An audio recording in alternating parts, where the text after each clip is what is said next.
So this is the biotech exam for review to basically go over the concepts that you're going to be tested on that we've been talking about in the last three lectures, as well as some of the clinical trials that you will have read on to make sure that know ultimately what's being done today with human experimentation. What are the laws? What are the regulations? How do we account for the variables, and how do we deal with all of that? And so that's what this final exam is about, is to illustrate some of the difficulties that come about when you have to make progress in helping people with medicine and pharmaceuticals and food production and all of that. But how do you make sure that you're doing it in the right way, right? The ethics and morals behind it. So basically, your exam 4 is going to be split up into about 4 different categories that you're going to be tested on with about equal weight in each one. So as I go through here, I'm going to go over some of the main concepts that you need to make sure you are familiar with so that you can answer most of these questions. Some are going to be short answer. A lot of them are going to be multiple choice that you need to make sure you choose the right answer for. And so let's kind of start with human experimentation. You're obviously not going to have a lot of questions on, the background of how we did the Nuremberg trials, but you do need to understand the difference between the Nuremberg Code, the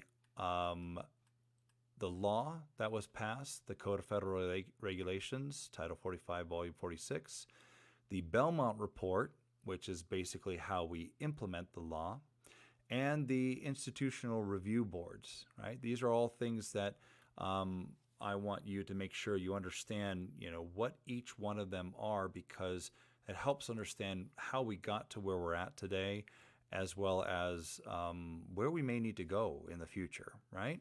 In addition to that, from this lecture, you need to also know the difference between autonomy, beneficence, and justice. I'm going to ask you about all 3 of those. And you need to be able to explain the difference between each one of those on the exam.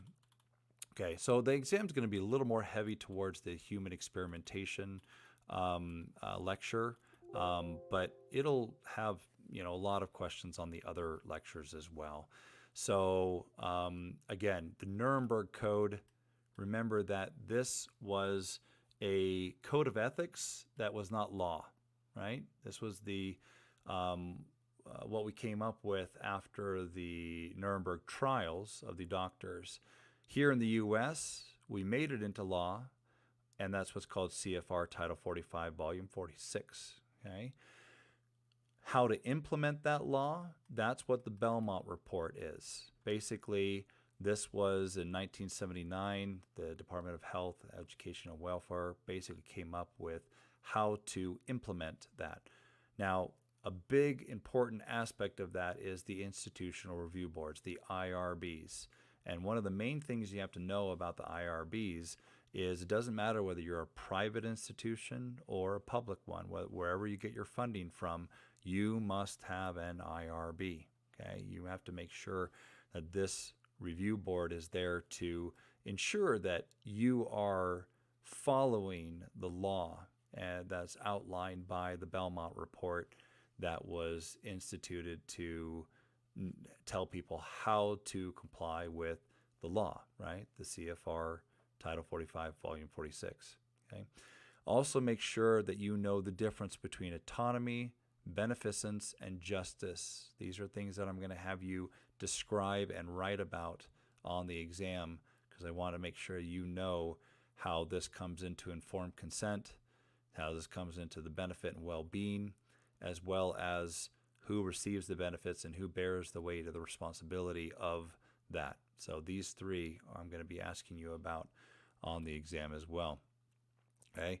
There will be some other questions on some of these trials, but more specifically on the trials that we gave you. So looking at that, the bad blood, which is the Tuskegee syphilis trial, the neurosurgeons, and the cell tex, basically the stem cell scenario that we gave you. These three are going to show up on the exam as well. Now, obviously, you've got your own write-up to do on these, so you should have already read them before exam 4 and do the assignment given to you. So don't take exam 4 before you've done this assignment. This is an important one to do, where you're going to read these trials and you have to summarize things, and that is already going to be up for you. So make sure you've read those and are familiar with them, because that's going to be part of your exam as well. Okay, so that's the human experimentation. Make sure that you're familiar with those key points that I put together. Now, another part of your exam is going to be on the good manufacturing practices. Make sure that you can differentiate between GMPs, QMS, and SOPs, right? So let's go over these again. Remember, the FDA uses what's called CFR Title 41 to make sure that each of the industry standards are being complied with. So the FDA is the agency that enforces what we call CFR Title 21. And this is to make sure that you're not getting bad products coming out. If you're an alcohol production or pharmaceutical or a drug whatever the case may be. And so the GMPs, that's the industry standards, good manufacturing practices. That's all they care about. On the company level, you need to make sure that you are complying with the GMPs, and that's when you create what you call your quality management systems. These are company specific. So no two companies are going to have the exact same quality management system. This is like, hey, let's get together and figure out how we're going to comply with the GMPs and do our own system. So the FDA doesn't care about that. They just care about this. They care about the GMPs and making sure that you're complying with that. This is how you implement that. Down here, this is your employees. They don't know everything that's going on with the business. They ultimately just say, hey, what's my job? And so the standard operating procedures, those are the SOPs and the WIDs. These are the workflow, documents and things like that, to make sure that they're doing their part right. That's essentially what this part is. So make sure you can differentiate between the GMPs, the QMS, and the SOPs. That's going to show up on the exam as well. The last part of the exam is going to be on the ELISA, and this is what we were talking about before. Make sure you know what an ELISA is. There are several questions that are going to test you on the theory of the ELISA. Again, it's a protein assay. It basically has you look for very specific proteins. It is not the same as PCR. That was the second lab we did. That was the GMO. That's essentially the looking for the RNA or DNA, essentially. If you're looking for RNA, you generally turn it into DNA and then you do the PCR. But it's the same thing, basically. The ELISA is the protein.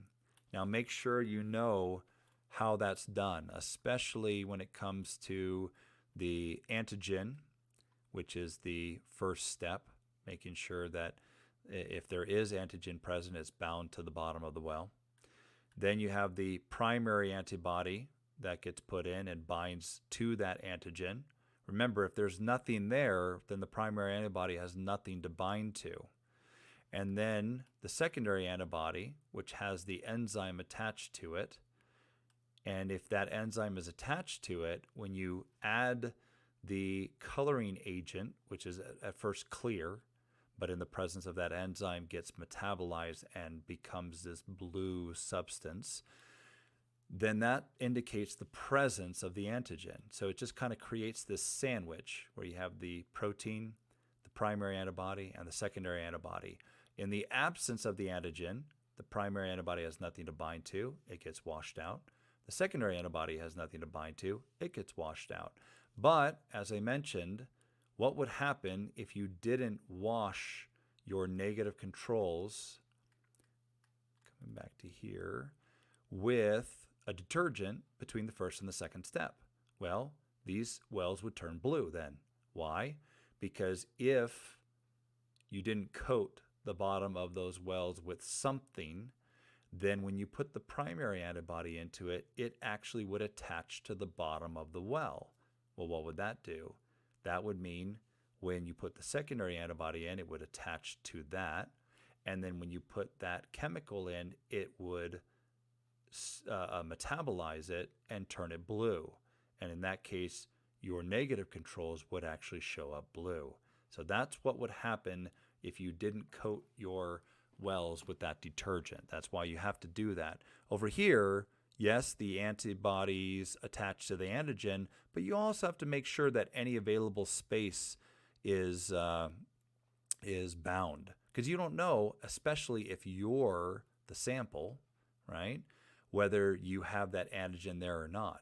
So in this process, you have to make sure that you coat the bottom of that well with that detergent. Otherwise, you're going to get a false negative, a false positive. You will show up positive when in reality, there was no protein there, right? That's essentially what would happen. So make sure you understand that concept, as well as the fundamental concept of how an ELISA works, what it's for, and we went over that. Again, it's fundamentally for looking for very specific proteins, right? It's quick, inexpensive, low tech. That's how. That's ultimately how pregnancy tests are done. Okay, so that will cover all the theory that you need for exam 4. But if you have any questions beforehand, please feel free to email me before you take the exam.